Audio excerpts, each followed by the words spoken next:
All right, so we're going to mark this flower for pollination for tomorrow. So I put a little black mark, and I did that with a Sharpie. Not that I'm trying to sell you guys Sharpies, I don't care what you use to mark your plants. But just that simple. Now, sometimes I'll put an additional mark. So that one's on the pedicel. That's that part connecting the calyx to the node. I might put an additional mark on the petiole that connects the leaf to that same flower. So that's another way of doing it. And I might even mark the leaf down here. The next important part of this is you want to emasculate this flower. And all that means is you're removing the petals. That's that white portion here, and then the anthers, that's the male or the pollen producing section underneath that. And the way I do it is I grab that very carefully and just pull it right on off. And you can see that the white is the petals of the flower. And then you have the dark piece, that's your anther.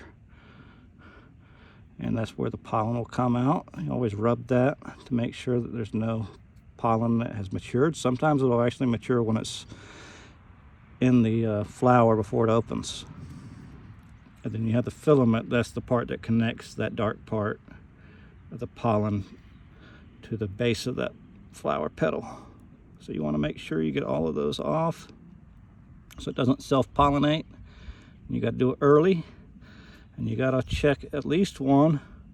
I have a habit of just rolling it slightly in my fingers and checking it each time to make sure. Always looking at my fingers, seeing if any pollen came off. And there we go. So that's emasculated. Now normally, if I was doing this, I would put this marker here on the flower prior to emasculating it. It's a lot easier that way. But this is how I make another marker that's a little bit more fail-safe once that fruit starts to grow. What I will do, I'll pull that underneath here, cut it off.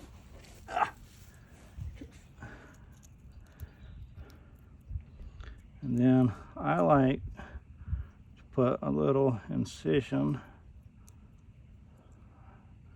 right up through the middle, loosens it up a little bit, and then I like to nip just a little bit right there, making a little V.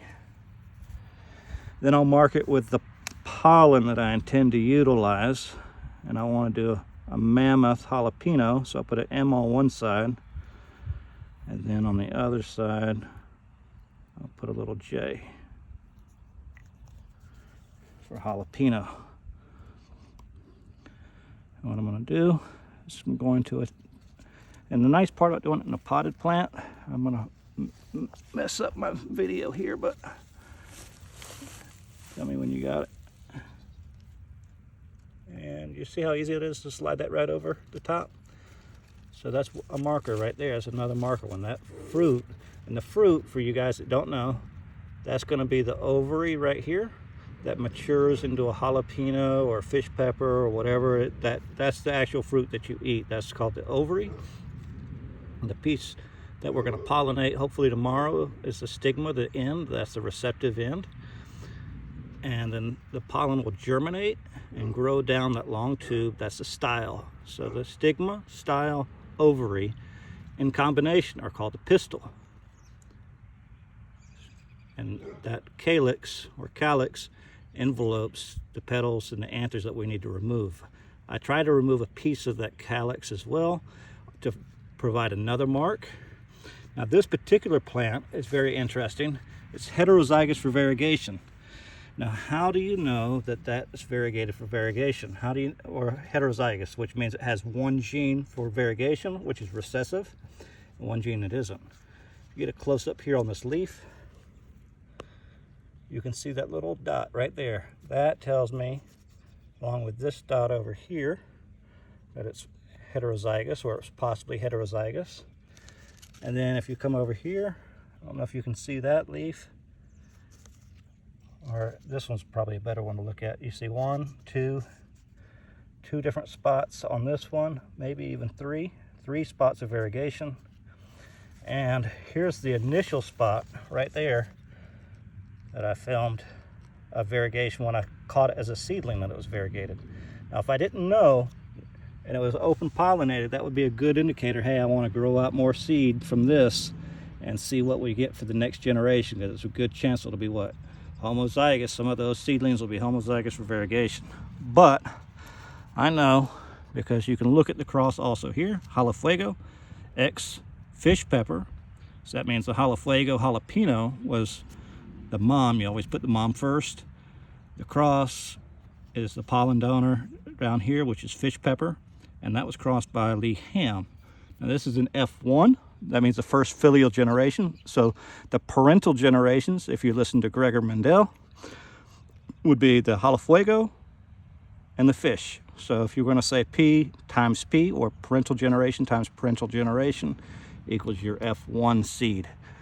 Inside of this, if I was to let it self, it would be F2 seed.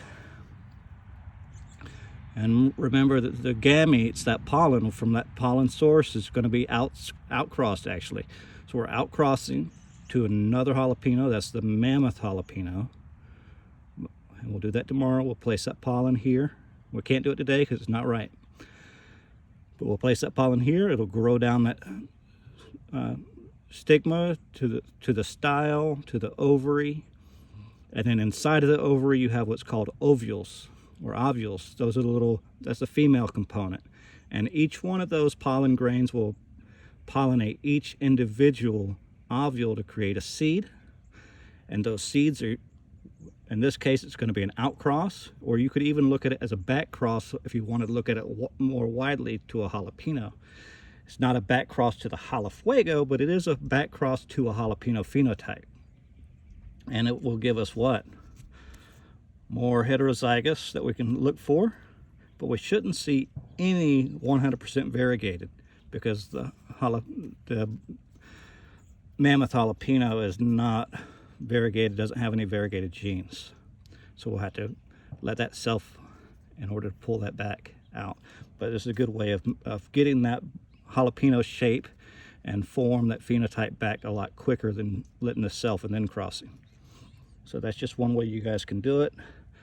We'll look into that tomorrow. If we were to hit it with two different pollens at the same time, you'd have two different pollen donors. But after that pollen germinates and it goes up into the style, it's a done deal after a couple of hours. Any additional pollen is not going to really matter. But again, we're just going to hit it with one. We're not going to talk about pollen cocktails or anything fancy today. And today is the 8th of February 2023.